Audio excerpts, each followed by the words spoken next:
প্রতিটা ম্যাচ, প্রতিটা মুহূর্ত জয়ের উল্লাস আর হারের নীরবতা। মাঠের খেলা, টেবিলের খেলা, আবেগ, অ্যাকশন আর বিশ্লেষণ। খেলা যেমন, খবর তেমন, একদম গরমাগরম। Welcome to Star Play. সাথে আছি আমি সারা মাহবুব। শুরুতেই শিরোনাম।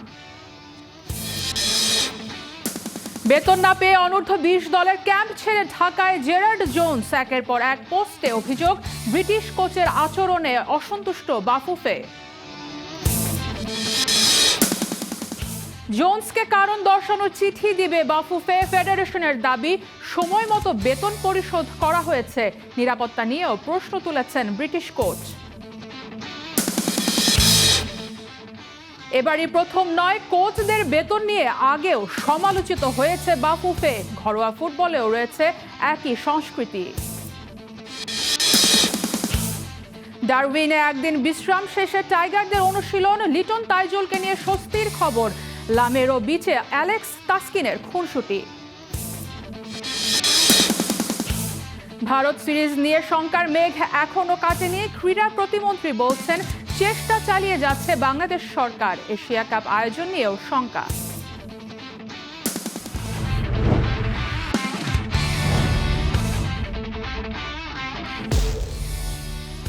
শুরুতেই ফুটবলের খবর। বেতন না পেয়ে হঠাৎই বাংলাদেশ অনূর্ধ্ব 20 দলের ক্যাম্প ছেড়ে ঢাকায় এলেন কোচ জেরার্ড জোন্স। এরপর সকাল থেকে সামাজিক মাধ্যমে একের পর এক পোস্ট করে অভিযোগ জানিয়েছেন বাফুফেকে নিয়ে। এদিকে বাফুফে বলছে, কোচের সাথে চুক্তি ছিল 10 তারিখের মধ্যে বেতন দেওয়ার। তবে তার আগেই জেরার্ডের এমন আচরণের জন্য ব্যবস্থা নেবে বাফুফে। যশোর থেকে বিস্তারিত জানাচ্ছেন ইয়াসির আরাফাত সবুজ। যশোরের শামসুল হুদা একাডেমিতে এখানে অ্যাডাম আব্বাস, ইউসুফ, জিদানদেরকে নিয়ে ক্যাম্প করছেন বাংলাদেশের বয়সভিত্তিক দলের কোচ জেরার্ড জোন্স। গতকালও তিনি এখানে অ্যাডাম আব্বাসদের নিয়ে অনুশীলন সেশন করেছেন। তবে রাত হতেই তিনি এই অনুশীলন ক্যাম্প ত্যাগ করে ঢাকায় গিয়েছেন। এবং কেন তিনি ঢাকায় গিয়েছেন এই খবরটা ইতোমধ্যে সবারই কম বেশি জানা হয়ে গেছে। সকাল সকাল জেরার্ড জোন্স তার সামাজিক যোগাযোগ মাধ্যমে একটা পোস্ট করেন। তিনি অনেক ভীত, তার মনটা অনেক খারাপ, কারণ তিনি এখন পর্যন্ত তার বেতনটা পাননি। তার কাছে কোনো টাকা নেই। তার ফ্যামিলিকে তিনি খাওয়াবেন, তার স্ত্রী সন্তান রয়েছেন দেশে, তার দেশে, সেখানে তাদেরকে টাকা পাঠাবেন, সেরকম সেই অর্থটাও তার কাছে নেই। এবং তিনি বেশ মন খারাপ, বেশ দুঃখ নিয়ে কিন্তু এই পোস্টটা করেন। এবং এর কিছুক্ষণ পরে তিনি একটি ভিডিও বার্তা দেন তার সেই নিজের যে পেজ, সামাজিক যোগাযোগ মাধ্যম, সেখানে তিনি আরও বিস্তারিতভাবে বলেন যে তিনি একেবারে ভেঙে পড়েছেন, তিনি একেবারে হতাশ। শুধু তার সাথেই নয়, এখানে আরও কোচিং স্টাফে তার সাথে আরও দুজন বিদেশি কোচ রয়েছেন, সবার সাথে, অর্থাৎ তিনি 3 জনের কথাই উল্লেখ করেছেন যে সবার সাথেই এরকমটা ঘটছে, তারা কেউই আসলে বেতনটা ঠিকঠাকভাবে পাচ্ছে না। তিনি আর একটা ব্যাপার এখানে উল্লেখ করেছেন যে তার সাথে একটা মিসকমিউনিকেশন হচ্ছে। আর এরপরে এবার বলেছেন যে তার সাথে আসলে কোনো রকম কমিউনিকেশনটাই হচ্ছে না। এখানে তিনি সরাসরি অভিযোগটা করেছেন ওই বাফুফের দিকেই। তিনি বলছেন যে এখানে একটা ভুল বোঝাবুঝি টাইপের কিছু একটা কমিউনিকেশন হচ্ছে, মিসকমিউনিকেশন, যার কারণে তার বেতনটা হচ্ছে না। এবং তিনি যেটা বলছেন যে তিনি নিজেকে ধ্বংস করে ফেলেছেন, তিনি তার পরিবারকে ধ্বংস করে ফেলেছেন, তিনি তার পরিবারকে বিপদের মুখে ঠেলে দিয়েছেন। অনেক বড় নাম করে, অনেক হাকডাক দিয়েই কিন্তু তাকে বাংলাদেশ এই বয়সভিত্তিক দলে তাকে দায়িত্ব দেওয়া হয়েছে। তিনি এর আগে কোচিং করিয়েছেন, তার কোচিং ক্যারিয়ারটা কিন্তু শুরু হয়েছিল আর্সেনালের একাডেমি থেকে। তিনি এরপরে মরক্কোর বয়সভিত্তিক দলে কাজ করেছেন, তিনি ইউএসের বয়সভিত্তিক দলে কাজ করেছেন। সেই জেরার্ড জোন্স তিনি এখন বাংলাদেশের এই বয়সভিত্তিক দলটাকে কোচিং করাচ্ছেন। তার সাথে যখন এরকমটা ঘটছে, বাংলাদেশের ফুটবল ফ্যানরা আসলে কিছুটা হলেও আসলে প্রশ্ন ছুড়েছে বাফুফেকে যে কেন আসলে এরকমটা হচ্ছে, এখানে আসলে সমস্যাটা কোথায়, ব্যাপারটা লজ্জার। এবং তিনি যেহেতু তার সামাজিক মাধ্যমে বলছেন, নিশ্চয়ই বহির্বিশ্বে ওই খবরটা যাচ্ছে, এটা নিঃসন্দেহে বাংলাদেশের জন্য একটা লজ্জার ব্যাপার। কিন্তু এরপরেই আসলে তিনি আবার তার সামাজিক মাধ্যমেই তিনি আরও একটি পোস্ট করেছেন এবং এখানে আসলে পুরো ব্যাপারটাই তিনি ক্লিয়ার করেছেন। এবং যেটি তিনি বলেছেন যে তিনি তার বেতনটা পেয়েছেন এবং যে ভুল বোঝাবুঝি ছিল সেগুলো সবগুলো কিন্তু এখন পর্যন্ত ঠিক হয়নি। তিনি তার বেতনটা পেয়েছেন এবং এরপরেও তিনি আসলে যেটি বলেছেন যে তিনি কিছুটা ভীত ছিলেন, কারণ তার কাছে টাকা ছিল না, তার পরিবার ছিল দেশে, সেখানে পরিবার কিছুটা সমস্যার সম্মুখীন হচ্ছিল। মানুষজন তার পরিবারের কাছে এসে টাকা চাচ্ছিল, দরজায় ধাক্কাধাক্কি করছিল, এরকম ব্যাপারগুলো তিনি উল্লেখ করেছেন। এই কারণে তিনি এখনও ভীত। তিনি এরকমটাও আরও জানিয়েছেন যে আসলে তার সবগুলো প্রশ্নের উত্তর বা সবগুলো যে সমস্যার সমাধান সেটা তিনি আসলে পাননি। ইয়াসির আরাফাত সবুজ, স্টার প্লে, যশোর। জেরার্ড জোনসের বিরুদ্ধে কারণ দর্শানোর চিঠি দিতে যাচ্ছে বাফুফে। বয়সভিত্তিক এই দলের কোচকে চুক্তি অনুযায়ী সময় মতোই বেতন দিয়েছে জানিয়েছেন বাফুফের সাধারণ সম্পাদক ইমরান হোসেন। সোমবার সকালে সামাজিক যোগাযোগ মাধ্যমে শুধু বেতনই না, প্রশ্ন তুলেছেন বাংলাদেশে তার জীবনের নিরাপত্তা নিয়েও। আমি সত্যিই ভেঙে পড়েছি। আমরা তিনজনই একই রকম অনুভব করছি। টাকা হারানো, বারবার ভুল বোঝাবুঝি, আর সবচেয়ে বড় বিষয় কোনো যোগাযোগই নেই। আমরা এখানে আছি আর তিনজনই একই সমস্যার মধ্য দিয়ে যাচ্ছি। বিষয়টা সত্যি ধ্বংসাত্মক। দেখা যাক কি হয়। সত্যি বলতে আমি ভীষণভাবে ভেঙে পড়েছি। প্রতিদিনই কোনো না কোনো নতুন চমক আসছে। কোচের বেতন না পাওয়া ইস্যুতে আবারও সরগরম বাফুফে। এবার সোশ্যাল মিডিয়ায় একের পর এক পোস্ট দিয়ে বাফুফেকে বেতন না দেয়া আর জীবনের নিরাপত্তা নিয়ে প্রশ্ন তুলে বিব্রত করে ছাড়লেন অ্যাডাম আব্বাসদের কোচ জেরার্ড জোন্স। জেরার্ডের এমন অভিযোগে বেজায় খেপেছে বাফুফে। ফেডারেশনের সাধারণ সম্পাদক ইমরান হোসেন তুষার বলেছেন, চুক্তি অনুযায়ী সময় মতোই বেতন পেয়েছেন তিনি। তথ্যটা অসত্য। আমরা ওর কন্ট্রাক্ট অনুযায়ী 10 তারিখে ওর অ্যাকাউন্টে টাকা দেওয়ার কথা। আমরা 10 তারিখেই ওর অ্যাকাউন্টে টাকা অলরেডি রিমিট করা হয়েছে। সো অলরেডি তার অ্যাকাউন্টে টাকা রয়েছে। কেন জেরার্ড এমন বক্তব্য দিয়েছেন সেটা নিয়ে ডেভেলপমেন্ট কমিটি থেকে চিঠি দেওয়া হবে বলে জানিয়েছেন তিনি। কেন এরকম করেছে এটা আসলে ডেভেলপমেন্ট কমিটি থেকে আসলে তাকে জানানো হবে। আমাদের টিডি তার সাথে যোগাযোগ করছে। সো তার কাছে জানতে আসলে চাওয়া হবে কেন এরকম করলো। স্ট্যাটাস দিতে পারে না। তার যদি কনসার্ন থাকতো বাফুফের সাথে যোগাযোগ করতো। সো আমি এটা আসলে যদি বলি সে এটা কন্ট্রাক্ট ভায়োলেশন করেছে। এবছর জুনের 13 তারিখ অনূর্ধ্ব 20 দলের দায়িত্ব নেন জেরার্ড। মাত্র 2 মাসের মাঝে জেরার্ডের এমন বিস্ফোরক মন্তব্যে অনেকটাই নড়েচড়ে বসেছে ফেডারেশন। সারা মাহবুব, স্টার প্লে। বিদেশি কোচরা কেন বাংলাদেশের ফুটবলে এসে বকেয়া বেতনের অভিযোগ তোলেন? বাংলাদেশ অনূর্ধ্ব 20 দলের কোচ জেরার্ড জোনসের দাবি কি বাফুফের পুরনো অব্যবস্থাপনারই নতুন প্রতিচ্ছবি? হামজা চৌধুরীর মতো অরিজিন ফুটবলারদের ঘিরে তৈরি হওয়া নতুন আশা কি এই প্রাতিষ্ঠানিক দুর্বলতার কারণে বারবার থমকে যাবে? মাঠের সাফল্যের আড়ালে জমে থাকা পুরনো রোগের ফাঁদ থেকে বের হতে বাফুফে কি আদৌ কোনো কার্যকর পদক্ষেপ নেবে? রহমান পেয়ারের এক্সপ্লেইনার। ভেঙে পড়েছি। আমরা তিনজনই একই রকম অনুভব করছি। টাকা হারানো, বারবার ভুল বোঝাবুঝি, আর সবচেয়ে বড় বিষয় মোবাইলের স্ক্রিনে ভেসে ওঠা সোশ্যাল মিডিয়া পোস্টটা যখন ছড়িয়ে পড়লো তখন গোটা বাংলাদেশ ফুটবল অঙ্গন কি থমকে গেল। একজন বিদেশি কোচ যিনি তরুণ ফুটবলারদের গড়ে তোলার স্বপ্ন নিয়ে এসেছিলেন এই দেশে, তিনি লিখছেন তিনি বেতন পাচ্ছেন না, নিজের পরিবারের কাছে টাকা পাঠাতে পারছেন না, আর রাস্তায় তাকে ঘিরে ধরছে অচেনা মানুষ। জেরার্ড জোন্স বাংলাদেশ অনূর্ধ্ব 20 দলের কোচ। এই একটা পোস্ট যেন আরেকবার খুলে দিল সেই পুরনো বাক্স যেখানে জমে আছে বাংলাদেশের ফুটবলে বিদেশি কোচদের বছরের পর বছরের ক্ষোভ, অভিযোগ আর অবিশ্বাসের ইতিহাস। জোন্স দাবি করেছিলেন নির্ধারিত সময়ে বেতন না পাওয়ায় তিনি চরম আর্থিক ও মানসিক চাপে পড়েছেন। ঢাকা এবং যশোরে থাকাকালীন স্থানীয় কিছু মানুষের অস্বাভাবিক আর্থিক দাবি আর তার গাড়ি ঘিরে ধরার মতো ঘটনায় তিনি রীতিমতো আতঙ্কিত হয়ে পড়েন। পরে জানা যায় বাফুফে চুক্তি অনুযায়ী 10 আগস্টের মধ্যেই তার অ্যাকাউন্টে টাকা পাঠিয়েছিল, কিন্তু আন্তর্জাতিক ব্যাংক ট্রান্সফার আর ট্যাক্স সংক্রান্ত নথিপত্রের জটিলতায় তিনি সেই টাকা তুলতে বা দেশে পাঠাতে পারছিলেন না। বাফুফের সভাপতি তাবিথ আউয়াল বিষয়টাকে দুর্ভাগ্যজনক আর ভুল উপস্থাপন বলে অভিহিত করেছেন। সাধারণ সম্পাদক ভাষ্য, কর সংক্রান্ত কাগজপত্র হস্তান্তরের প্রক্রিয়াগত জটিলতাই এই সাময়িক সমস্যার মূল কারণ। কিন্তু প্রশ্ন থেকে যায়, এই সাময়িক জটিলতা কি সত্যি নতুন কিছু, নাকি এটা এক পুরনো রোগের নতুন উপসর্গ মাত্র? আমরা ওর কন্ট্রাক্ট অনুযায়ী 10 তারিখে ওর অ্যাকাউন্টে টাকা দেওয়ার কথা। আমরা 10 তারিখেই ওর অ্যাকাউন্টে টাকা অলরেডি রিমিট করা হয়েছে। সো অলরেডি সে তার অ্যাকাউন্টে টাকা রয়েছে। সো এই ধরনের মিথ্যা তথ্য দেওয়া কেন দিল এটা আমিও আসলে এটা বুঝে উঠতে পারতেছি না।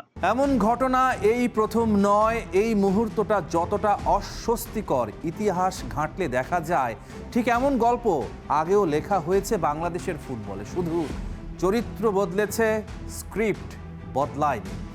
2021 সালে জাতীয় দলের সাবেক ইংলিশ কোচ জেমি ডেকে চুক্তির মেয়াদ শেষ হওয়ার 11 মাস আগেই হঠাৎ সরিয়ে দেয়া হয়েছিল।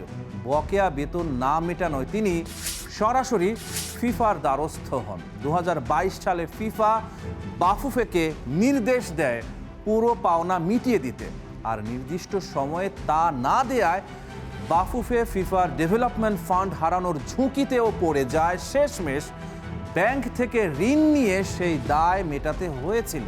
সাফ জয়ী নারী দলের কোচ পিটার বাটলারও 3 মাসের বেতন বকেয়া থাকা আর অভ্যন্তরীণ অব্যবস্থাপনার প্রতিবাদে দায়িত্ব ছেড়ে দিয়েছিলেন একবার।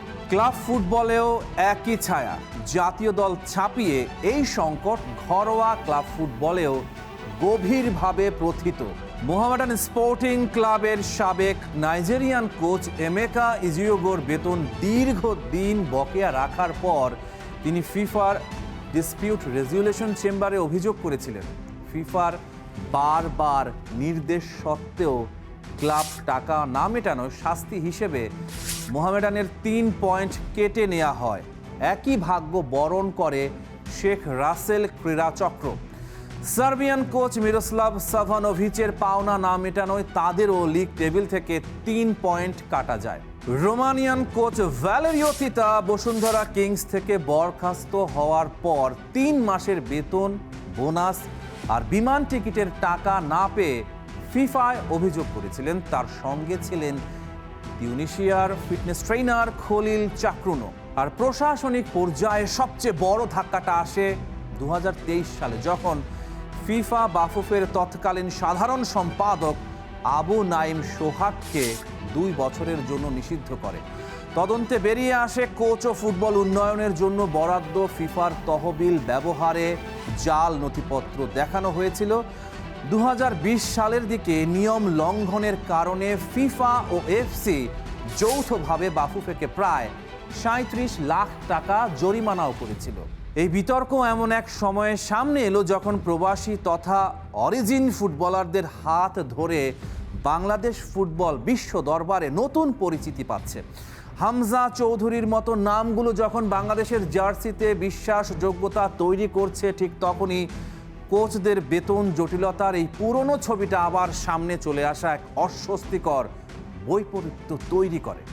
মাঠের বাইরের এই প্রাতিষ্ঠানিক দুর্বলতা যদি বারবার প্রকাশ্যে আসতে থাকে, তাহলে মাঠের অর্জনগুলো ছাপিয়ে যেতে পারে সেই পুরনো প্রশ্ন, ব্যবস্থাপনায় আসলে কতটা বদলেছে Bafufe. Rahman pair, star play. এবারে ক্রিকেটের খবর। একদিন বিশ্রাম শেষে আবারও মাঠের অনুশীলনে টাইগাররা। স্বস্তির খবর লিটন তাইজুলকে নিয়ে। প্রথম টেস্টেই তাদের পাওয়ার ব্যাপারে আশাবাদী টিম ম্যানেজমেন্ট। ডারউইনের মারারা ক্রিকেট গ্রাউন্ডসে প্রথমবার অনুশীলন করেছে অস্ট্রেলিয়াও। ছিল 2 দলের ফটো সেশনও। ভিন্ন আমেজে পোজ দিয়েছেন তাসকিন, অ্যালেক্স ক্যারিরা। পেছনের নীলাভ জলরাশির সামনে ডারউইনের বিখ্যাত লামেরো বিচ। মাথার ওপর সূর্যের তাপপ্রবাহ, তা ঢাকার আপ্রাণ চেষ্টা।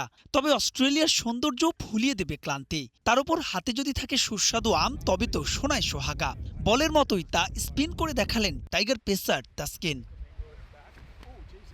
একদিন বিশ্রাম শেষে মারারায় আবারও অনুশীলন। মাঝে একটা ম্যাচও খেলেছে বাংলাদেশ দল। তবে অজিদের তৃতীয় সারির দলের বিপক্ষেও হেরেছে ইনিংস ব্যবধানে। কিন্তু মূল লড়াইয়ে মাঠে নামার আগে তারা ভুলে যেতে চায় সব ভুলগুলো। এদিন অনুশীলন শেষে অজি গণমাধ্যমের আগ্রহের কেন্দ্রে পেসার তাসকিন। তবে তারও আগে অ্যালেক্স ক্যারির সঙ্গে খুনসুটি। ক্রিকেট অস্ট্রেলিয়ার পেজের প্রমোতে দিলেন বিশেষ পোজ। ছিপ হাতে দুজনেই ধরেছেন মাছ। সেখানে অবশ্য ক্যারিকে হারিয়ে ঢাকা এক্সপ্রেসের বাজিমাত। এভাবেই কাটল দীর্ঘ সময়। ততক্ষণে বিকেলের আলসে রোদ পশ্চিম আকাশে হেলে পড়েছে, পুরো পরিবেশ যেন আরো জীবন্ত। তাসকিন যার মধ্যমণি। প্রশ্ন, ডারউইন টেস্টে টাইগারদের মধ্যমণি হতে পারবেন তো তাসকিন? তবে সেখানে ঠিকই মিলেছে স্বস্তির খবর, সেটা দুই ইনজুর্ড ক্রিকেটার তাইজুল আর লিটনকে নিয়ে। এদিন পুরোদমে অনুশীলন না করলেও প্রথম টেস্টেই তাদের পাওয়ার ব্যাপারে আশাবাদী টাইগার ম্যানেজমেন্ট। পুরো আপডেট পেতে অপেক্ষাটা আরও একটা দিন।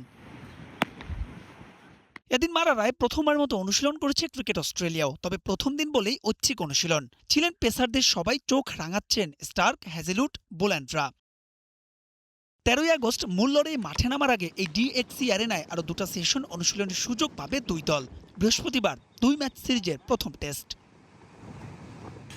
মাহবুব রিমন, স্টার প্লে। দেশের মাটিতে ভারত সিরিজ নিয়ে শঙ্কার মেঘ এখনো কাটেনি। যদিও দেশের ক্রীড়া প্রতিমন্ত্রী বলছেন সব ধরনের চেষ্টা চালিয়ে যাচ্ছে বাংলাদেশ সরকার। তবে বিসিবির আশঙ্কা 2027 এর এশিয়া কাপ হবে তো। ভারত সিরিজ মাঠে না গড়ালে শত কোটি টাকার লোকসান তো হবেই, সঙ্গে এশিয়া কাপ আয়োজনেও পিছিয়ে পড়তে পারে তামিম ইকবালের ক্রিকেট বোর্ড। বিস্তারিত রেদওয়ান শাওনের রিপোর্টে। বাংলাদেশ ভারত সিরিজ নিয়ে এখনো দোলাচলে দুই দেশের ক্রিকেট বোর্ড। বিসিবির উচ্চ পর্যায়ের সূত্র বলছে, সিরিজটি নিয়ে এতদিন আলোর দেখা মিললেও সময়ের সাথে এখন ঘোর অমানিশা। দুই দেশের কূটনৈতিক সম্পর্কের অবনতি প্রথম থেকেই বাধা হয়ে দাঁড়িয়েছিল আসন্ন সিরিজটি নিয়ে। তবে গেল 5 আগস্টে ভারতের মাটিতে আওয়ামী লীগের সংবাদ সম্মেলন সম্পর্কের আগুনে নতুন করে ঘি ঢেলেছে। যদিও সিরিজটি নিয়ে এখনও হাল ছাড়তে নারাজ দেশের যুব ও ক্রীড়া প্রতিমন্ত্রী আমিনুল হক। আমরা ইতিমধ্যে আমাদের পররাষ্ট্র মন্ত্রণালয় থেকে শুরু করে আমরা এই বিষয়টি নিয়ে কাজ করছি। এই বিষয়টি ইতিমধ্যে ইন্ডিয়ান হাই কমিশন এবং ইন্ডিয়ার পররাষ্ট্র মন্ত্রণালয়ের সাথে আমাদের পররাষ্ট্র মন্ত্রী প্রতিমন্ত্রী তারা কাজ করছেন। সো দ্যাট আমরা একটু সময় দেন, আমাদের এই কাজটি চলমান রয়েছে। ইনশাল্লাহ আশা করি যে খুব দ্রুত সময়ের ভিতরেই বাংলাদেশ এবং ইন্ডিয়ার যে সিরিজটি সেটি যাতে ঢাকায় যে অনুষ্ঠিত হওয়ার কথা সেটি যাতে হয়। নির্ধারিত সূচির মাত্র 3 সপ্তাহ আগে প্রতিমন্ত্রী যখন চেষ্টার কথা বলেন, তখন সেই আশ্বাসে বিশ্বাস করা কঠিনই বটে। বরং গুঞ্জন আছে এই মুহূর্তে বাংলাদেশ সরকারই ভারত সরকারের সাথে সিরিজটি নিয়ে আলাদাভাবে আলাপ করতে প্রস্তুত নয়। যদি তাই হয় তবে শত কোটি টাকার লোকসানে পড়বে Bangladesh cricket board. Bharat series সহ দেশের মাটিতে আগামী ওয়েস্ট ইন্ডিজ, ইংল্যান্ড এবং পাকিস্তান সিরিজের জন্য গেল জুলাই মাসে টিভি স্বত্ব বিক্রির বিজ্ঞাপন দিয়েছিল বিসিবি। ভারত সিরিজের জন্য প্রায় 100 কোটি টাকা নিয়ে সেই স্বত্ব কিনতে আগ্রহ দেখিয়েছিল ভারতের সনির মতো আন্তর্জাতিক প্রতিষ্ঠান। কিন্তু কোহলি রোহিতদের সফর নিশ্চিত না হওয়ায় এখন লসের পথেই হাঁটছে বিসিবি। শুধু যে আর্থিক লোকসান এমনটাও নয়, এই সিরিজের প্রভাব পড়বে মাঠের খেলাতেও। বিসিবির উচ্চ পর্যায়ের শঙ্কা, সিরিজটি না হলে আশঙ্কায় পড়বে 2027 সালে বাংলাদেশের মাটিতে হতে যাওয়া এশিয়া কাপ। পাকিস্তানের মতো তখন বাংলাদেশে টুর্নামেন্ট না খেলার সিদ্ধান্ত নিতে পারে ভারত সরকার। এমতাবস্থায় সবচেয়ে অসহায় অবস্থানে তামিমের বিসিবি। যদিও ভারতের গণমাধ্যমের সবশেষ খবর, বাংলাদেশের সাথে সিরিজটি খেলতে দেশটির সরকারের দ্বারস্থ হয়েছে বিসিসিআই। সুতোয় ঝুলে থাকা এই সিরিজের ভাগ্য এখন দুই দেশের সরকারের হাতে। Redwan Shaon, star play. বাবাকে হারিয়ে শোকে স্তব্ধ ফুটবলের মহাতারকা লিওনেল মেসি। জীবনের প্রতিটি বাঁকে যিনি ছিলেন ছায়ার মতো, এই হোর্হে মেসিকে শেষ বিদায় জানাতে রোজারিওতে মেসির নীরব পথ চলা ছুঁয়ে গেছে ভক্তদের হৃদয়। ভালোবাসা আর শ্রদ্ধায় তার পাশেই আছেন ভক্তরা। বিস্তারিত KM সনির রিপোর্টে।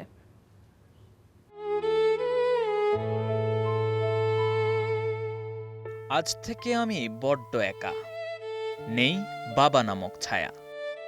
বাবার শেষকৃত্যে মাথা নিচু করে মেসির হেঁটে চলা যেন সেই শূন্যতা আর হারানোর বেদনারই নীরব প্রকাশ।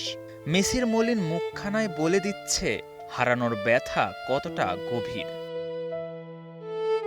রবিবার বিকেলে সান্তাফে প্রদেশের এল প্রাদো কবরস্থানে সম্পূর্ণ হয় আর্জেন্টাইন মহাতারকার বাবার শেষকৃত্য।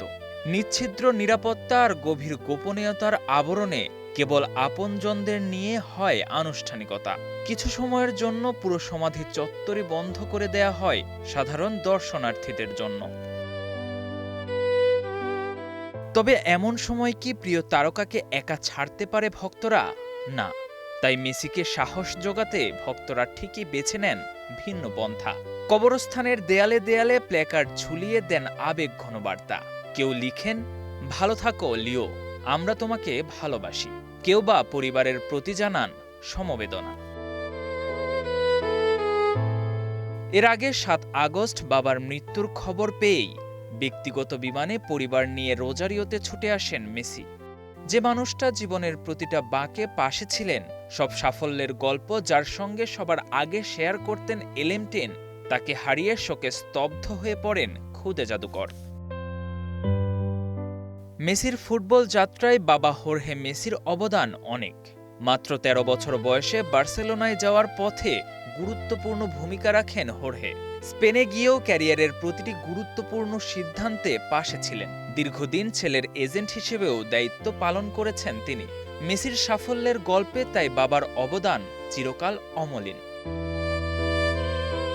KM Sony, star play. আজকে খেলাও থামবে না, খবরও না, সাথেই থাকুন স্টার প্লের।